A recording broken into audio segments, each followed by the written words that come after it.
आइए आज सुनते हैं रामनवमी की कथा। सबसे पहले तो आप सभी भक्तों को रामनवमी की ढेर सारी शुभकामनाएं। रामनवमी का त्योहार भगवान राम के जन्मोत्सव के रूप में मनाया जाता है। भगवान राम का इसी दिन प्राकट्य हुआ था। रामनवमी का त्योहार यह व्रत नित्य, नैमित्तिक और काम्य तीन प्रकार का है। नित्य होने से इस निष्काम भावना को रखकर आजीवन अगर किया जाए तो इसका फल अनंत और असीम फल इसका प्राप्त होता है, और किसी निमित्त या कामना के साथ किया जाए तो इसका यथेच्छ फल प्राप्त होता है।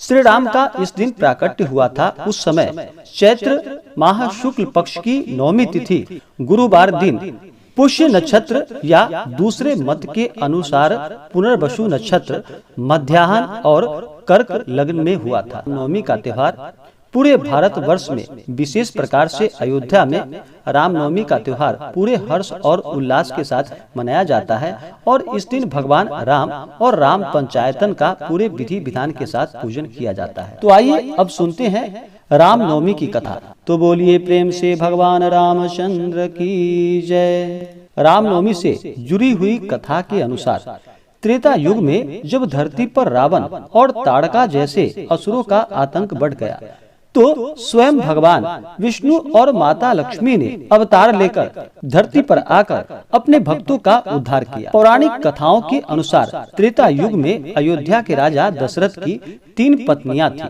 परंतु फिर भी वे संतान सुख से वंचित थे। इससे व्यथित महाराज दशरथ को ऋषि वशिष्ठ ने कामेष्टि यज्ञ करवाने की आज्ञा दी। इस यज्ञ के फलस्वरूप राजा दशरथ के यहाँ तीनों रानियां को पुत्र रत्न की प्राप्ति हुई, और उनकी प्रथम पत्नी कौशल्या के गर्भ से भगवान राम का जन्म हुआ। राजा दशरथ की 3 अन्य पुत्र भरत, लक्ष्मण और शत्रुघ्न थे।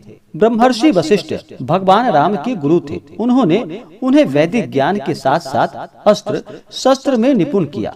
ब्रह्म ऋषि विश्वामित्र ने भी राम को शस्त्र विद्या दी, और इन्हीं के मार्गदर्शन में राम ने ताड़का जैसे राक्षसों का संहार किया, अहिल्या का उद्धार और सीता स्वयंवर में हिस्सा लिया, और सीता से विवाह फिर भगवान राम की हुई। महाराज दशरथ अपने ज्येष्ठ पुत्र राम को अपना उत्तराधिकारी बनाना चाहते थे, लेकिन उनकी अन्य पत्नी कैकेयी की मंशा थी कि उनका पुत्र भरत सिंहासन पर बैठे। इसलिए उन्होंने राजा दशरथ से अपने 2 वरदान मांगे। यह वे वरदान थे जिसका वचन राजा दशरथ ने तब दिया था जब युद्ध के दौरान रानी कैकेयी ने राजा दशरथ के प्राणों की रक्षा की थी। कैकेयी ने राजा दशरथ से जो वरदान मांगे उनमें से भरत का राज्याभिषेक और राम के लिए 14 वर्षों का वनवास मांगा। इस तरह भगवान राम को 14 वर्षों का वनवास मिला। इस वनवास में भगवान राम की पत्नी सीता और भगवान राम की भ्राता लक्ष्मण ने उनका साथ दिया और उनके साथ ही जाना स्वीकार किया, और वे भी उनके साथ 14 वर्षों के वनवास में निकल पड़े। साथ ही भरत ने भी भातृ प्रेम को सर्वोपरि रखा और एक वनवासी की तरह ही 14 वर्षों तक अयोध्या को एक अमानत के रूप में स्वीकार किया। इस वनवास काल में भगवान राम ने कई असुरों का संहार किया और रावण जैसे दुराचारियों का अंत किया। शायद कैकेयी के वचन केवल आधार मात्र थे, क्योंकि नियति कुछ इस प्रकार थी। भगवान राम ने अपने वनवास काल में हनुमान जैसे सेवक, सुग्रीव जैसे मित्र को पाया।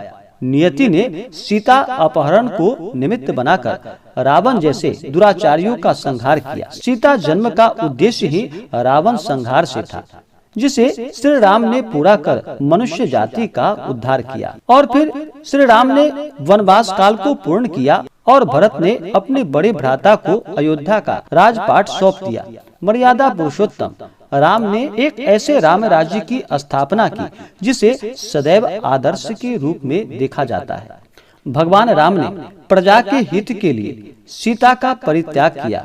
अपने कर्तव्यों के लिए उन्होंने स्वसहित को द्वितीय स्थान दिया और इस तरह राम राज्य की स्थापना हुई। सीता ने प्रजा हित के लिए परित्याग स्वीकार किया और अपना जीवन वाल्मीकि आश्रम में बिताया। और उस समय माता सीता ने 2 पुत्रों को जन्म दिया, जिसका नाम लव और कुश था। यह दोनों ही पिता के समान तेजस्वी थे। और फिर लव कुश के हाथों में भगवान राम ने अपने राज्य को सौंपकर और स्वयं वे अपने विष्णु अवतार को धारण कर मानव जीवन का त्याग किया। इस प्रकार से रामनवमी की कथा संपूर्ण हुई। तो बोलिए प्रेम से भगवान रामचंद्र की जय, राम पंचायतन की जय। इसी प्रकार से जो भी सच्ची श्रद्धा के साथ रामनवमी के भगवान राम का पूजन करते हैं, राम पंचायतन का पूजन करते हैं, भगवान राम की कथा का श्रवण करते हैं, रामचरितमानस आदि का पाठ करते हैं, भगवान राम की असीम कृपा प्राप्त होती है। तो आशा करता हूँ कि यह जानकारी आपको अच्छा लगा हो। ऐसे ही ज्ञानवर्धक जानकारियाँ प्राप्त करने के लिए हमारे इस चैनल को लाल बटन दबा करके सब्सक्राइब करें, साथ में बेल आइकन घंटी दबाएं, ताकि मेरे वीडियो का नोटिफिकेशन आपके पास सबसे पहले पहुँचे।